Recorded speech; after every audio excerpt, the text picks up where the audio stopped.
Hola chicos, ¿cómo están? La sesión de hoy se va a tratar sobre la comunicación efectiva en el área de trabajo. Déjame compartir mi pantalla. Esta presentación se va a dedicar a la importancia de adaptarse a los diferentes métodos de comunicación en el área de trabajo y también adaptarse al ambiente profesional y de cómo comunicarse de manera formal y profesional con otros, ya siendo sus compañeros de trabajo, sus supervisores, jefes o clientes en la organización, agencia o compañía en que vayan a trabajar. Estos son los objetivos de aprendizaje de esta sesión. El primero sería comprender la comunicación, ya siendo cómo distinguir la comunicación cotidiana eh, al lugar del trabajo. El segundo sería sobre el aprendizaje sobre el networking profesional, que es un término el cual se va a ser definido más adelante en la presentación. Básicamente vamos a aprender cómo identificar esos factores del networking profesional, mientras cómo distinguir la diferencia de las interacciones en persona y virtual. Y lo tercero sería entender la importancia de la, de escuchar efectivamente o activamente. Lo primero que todo sería entender qué es la comunicación. La comunicación es el proceso de intercambiar información, ideas y pensamientos entre individuos o grupos a través de diferentes medios, ya siendo el habla, la escritura y mucho más, los cuales van a ser discutidos en detalle en el siguiente slide. Lo más importante es saber que la comunicación involucra un mensaje, lo cual es transmitido al receptor, el cual el receptor después interpreta, ¿verdad?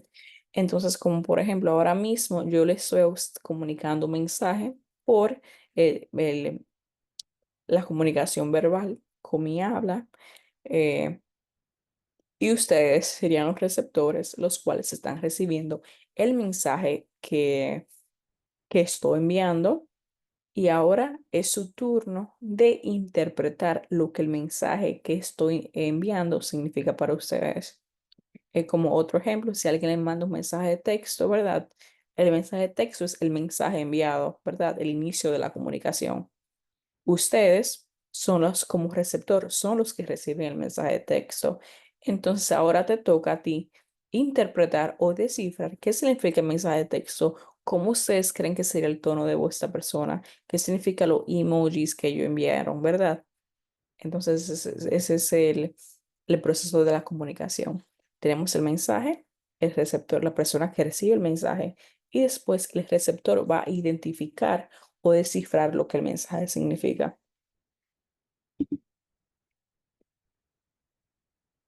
Ahora vamos a discutir los diferentes métodos de comunicación. El primero que tengo es la comunicación verbal.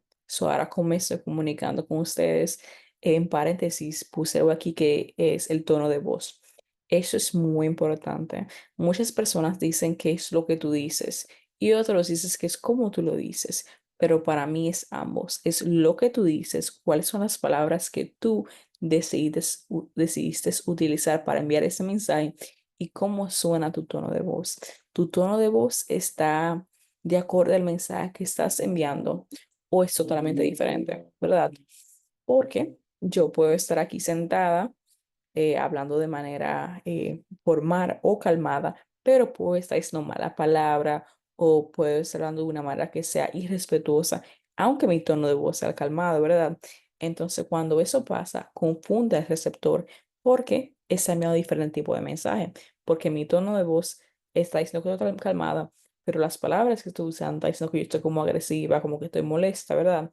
Entonces, es muy importante saber cómo alinear ambos el tono de voz con las palabras que están fluyendo de tu boca, ¿verdad? La comunicación no verbal, obviamente, el lenguaje de señas, diferentes tipos de comunicaciones para personas que no se pueden comunicar verbalmente o que no quieren en el momento. La comunicación escrita, ya siendo escribiendo en un papel, un mensaje de texto. La comunicación tecnológica, ya sea mensaje de texto, llamada por FaceTime, Zoom, personas que tienen conocimiento tecnológico para poder comunicarse con otros. Aquí puse comunicación en grupo versus comunicación a uno a uno. Eso es muy importante porque obviamente sabemos que requiere un tipo de habilidad y de adaptación para tú comunicarte con una persona, a tú comunicarte con varias personas, ¿verdad? ¿En qué difiere un poquito? Bueno, en la comunicación de uno a uno es un poquito más íntima, usualmente ocurren menos confusiones. A tú comunicarte con 15 personas más que tienen diferentes tipos de personalidades o que se comunican de manera diferente, ¿verdad? Y la última, tenemos la comunicación de las masas. Las masas se refiere a una población alta, o sea, ya siendo como de una compañía comunicándose a su audiencia. Por ejemplo, a Nike. La compañía de Nike se comunica con miles, millones, millones de personas, ya sea por email, por los anuncios que ellos hacen en la televisión, en YouTube, en Instagram, ¿verdad? Ellos ya están comunicando un tipo de mensaje a esa audiencia para que esa audiencia compre sus productos. Ahora vamos a discutir las barreras de la comunicación efectiva. Primero que todo, el lenguaje. Si yo estoy hablando ahora en español y la persona que está recibiendo este mensaje solo habla inglés, aunque yo lo hable de manera profesional y formal, el mensaje no se va a traducir apropiadamente. ¿Por qué? Porque yo hablo español y la persona habla inglés y esa persona no sabe nada de español y yo no sé nada de inglés. No nos estamos comunicando, ¿verdad? Entonces ahí el mensaje no está siendo descifrado. Porque comunicación es cuando uno se entiende a uno mismo, con otra persona. Ejemplo, a la persona que habla inglés, yo le estoy enviando este mensaje, ellos lo están recibiendo, pero ellos no lo pueden descifrar, ¿verdad? Eso es muy importante que saber psicológicamente. Es muy difícil tú comunicarte con una persona de 20 años a 15 años a tú comunicarte con un bebé, un niño de 2 años. Ellos no tienen el conocimiento, ni siquiera la habilidad física, mental o psicológicamente de entender algunas cosas. O por ejemplo, una persona que es autista, que tiene diferentes tipos de necesidad de aprendizaje o que se comunica un poquito diferente, ellos tal vez no puedan entender lo que nosotros estamos comunicando. Las diferencias culturales, un ejemplo que siempre me gusta eh, decir a mis estudiantes, en la cultura americana o western, am, usualmente el contacto visual, igual a la cultura de Sudamérica, el contacto visual es importante porque enseña que estás respetando a la otra persona, que estás prestando atención a lo que está diciendo, que te importa el mensaje que están diciendo, ¿verdad? Pero en algunas culturas asiáticas es irrespetuoso tú mirar a una persona en los ojos, ¿verdad? Entonces ahí vemos cómo está la cultura, diferente tipo de cultura. Porque si yo voy a Asia y yo lo miro en los ojos, ellos se van a ofender y van a creer que estoy siendo irrespetuosa o un poquito como em, rebelde. Pero si ellos vienen a mi cultura y ellos no me están prestando atención, que ellos van a pensar que no le importa lo que yo estoy diciendo o que una falta de respeto, ¿verdad? Obviamente es importante saber usar la tecnología. Esa es otra barrera. Una persona que no tiene ningún tipo de conocimiento de usar la tecnología no se va a poder comunicar con una persona que sí tenga conocimiento de tecnología. Por ejemplo, yo sé usar mi celular y mi computadora, yo sé hablar por FaceTime, Zoom, todo lo que ustedes crean, yo sé hacerlo. Pero mi abuelo, que tiene 70 años, no sabe usar un celular, no sabe escribir por mensaje, no sabe llamar por celular moderno, ¿verdad? No sabe usar una computadora. Entonces ahí hay una barrera de comunicación. Entonces hay que pensar creativamente de cómo resolver esa barrera. ¿Qué uno puede hacer? Hay que comprar un celular de un flip phone, de los que se doblan. Él tiene que llamar a un vecino para comunicarse con uno. O sea, hay que ser un poquito más creativo con eso. Y La última dice sobrecarga de información. Como todos sabemos, estamos viviendo en una era de la gratificación instantánea, o sea, conseguir lo que nosotros queramos ahora, y un sobrecargo de información, en el sentido que información nos está llegando a nosotros de todos los lados, ya sea por correo de mensaje, texto, los diferentes tipos de canales de noticias, el Instagram, Snapchat, donde hay noticias, Facebook, la escuela, los diferentes artículos de revistas, artículos de noticiero, ¿verdad? Hay demasiada información, lo cual puede causar un poco de confusión.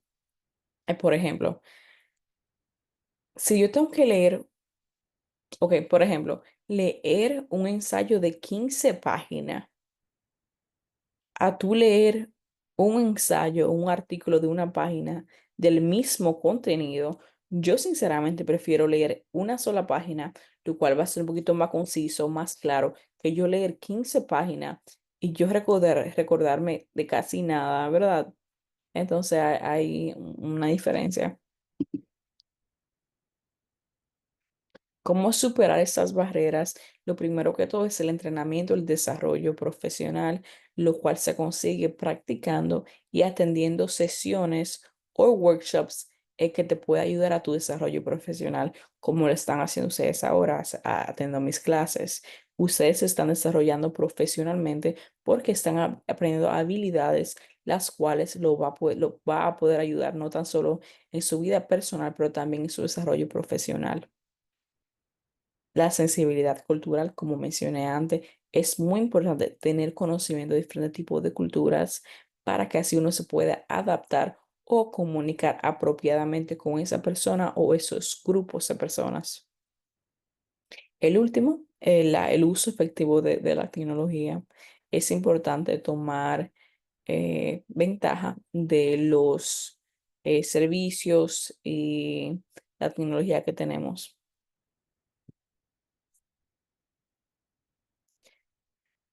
Aquí voy a cubrir algunas éticas del trabajo profesional, algunas están incluidas y algunas no están incluidas. Lo primero que todo es que es importante saber que de la manera que uno se comunica con sus amigos es muy diferente de la manera que uno se comunica con un supervisor, ¿verdad?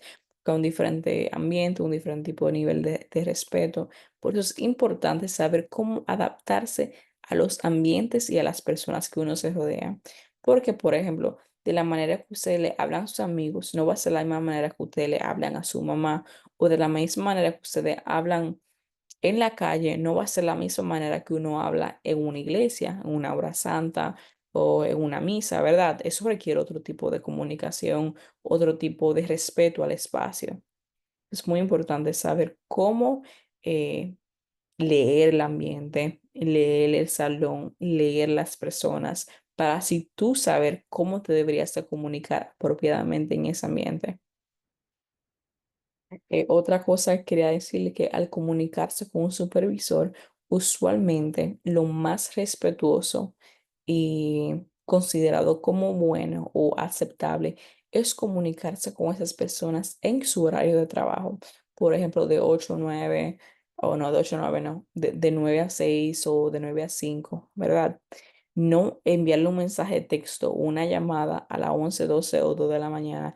Eso se ve como muy inapropiado, falta de respeto, a menos de que sea un tipo de emergencia, una emergencia familiar que no, en la que por esa razón no va a poder ir en persona al trabajo, que se le explotó el carro, que un familiar está enfermo, va a tener que irse fuera del estado. Tiene que ser un tipo de emergencia para tú comunicarte con esa persona tan tarde, o también depende del tipo de relación de la persona, ¿verdad? Es importante también que los correos electrónicos, cuando uno lo envía, sean claros, concisos, sean directos y fáciles de entender, para así evitar un tipo de información innecesaria o más confusión. Como todos sabemos, cuando uno se está implementando o involucrando en el área de trabajo, es importante saber que sí van a tener reuniones de trabajo en el cual uno tiene que saber cómo comportarse. Eso es muy importante escuchar atentamente y efectivamente en una reunión, para así prevenir un diferente, confusiones o no recibir la información apropiada para ti. Algunos errores de la comunicación es la falta de claridad en el mensaje enviado, no escuchar atentamente, usar un tono o lenguaje inapropiado, ignorar señales no verbales, no pedir aclaraciones si tienes una confusión de lo que alguien dijeron. Y así. Ahora les quiero enseñar la etiqueta de email. Esto les va a ayudar a cómo hacer un o escribir un email formal a sus supervisores, compañeros o clientes. Lo primero que todo es entender que el email es la manera donde en el área de trabajo se comunica más. Usualmente uno no le escribe un mensaje de texto a un supervisor o a un cliente, sino que uno se lo envía en email. Es la manera más profesional. Que lo primero que todo es que tenemos el subject o el asunto. Eso se refiere a de qué el email se trata. Usualmente no son más de 8 palabras, ¿verdad? Aquí como vemos dice Sales Consultant Job Application. Lo voy a traducir en español. Eso es, esa persona está aplicando en una posición de trabajo de consultante de venta, ¿verdad? Ahí tenemos el asunto. El tercero es el saludo, siempre un saludo. Puede ser hola, buenas tardes, buenos días, querido, querida, ¿verdad? Después tenemos la introducción, usualmente la primera oración del email. Y después tenemos el cuerpo del email. Eso es cuando tú vas más en detalle sobre de qué se trata el email. Siempre al final hay una despedida, lo que puede ser como, por favor, escríbeme si tú tienes alguna pregunta o un tipo de, o si tú quieres hacer una cita conmigo o algo así. Y después siempre tenemos la despedida y la firma, lo cual siempre es saludos de o best o gracias, coma, el nombre abajo de la persona. Se puede referir a este email cuando vayan a escribir uno profesional. Ahora sí, sobre el networking profesional, es el proceso de establecer y mantener relaciones con otros profesionales para intercambiar información, consejos y diferentes tipos de oportunidades del trabajo. Como dije anteriormente, ustedes en esa edad usualmente están buscando por sus primeros trabajos o un mentor, una persona que le pueda ayudar a conseguir el trabajo o que lo pueda guiar a cómo comportarse profesionalmente, ¿verdad? Entonces es importante que cuando uno tenga una oportunidad de conocer una persona en el área o en la carrera que uno quiere estar, ser cortés, respetuoso, ser atento, ser seguro pero no humilde, diga ser seguro pero humilde, en el sentido que uno no se quiere ver arrogante hacia una persona que estamos conociendo, que está en un área o una carrera que nos interesa saber un poquito más, ¿verdad? Prepárate. Usualmente uno tiene una tarjeta de trabajo, una breve introducción lista para así comunicarse con la persona. Ser puntual es muy importante. Si hay una reunión a las 10, tú no puedes llegar allá a las 12, ¿verdad? Eso habla muy mal de ti, también de la compañía o de la organización que estás trabajando, y dar seguimiento es muy importante. Por ejemplo, si yo voy a una conferencia de leyes porque me interesa ser abogada, y yo conozco otra persona, yo le daría seguimiento a esa persona para así conectar y establecer esa relación un poquito más.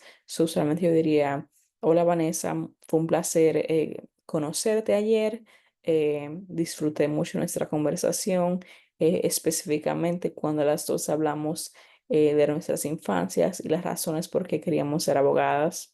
Me encantaría tomar un café contigo o ir a cenar para así poder discutir eso un poquito más, ¿verdad? Eso es apropiado, profesional y formal también. Ya, sería todo. Que pasen excelente día, chicos.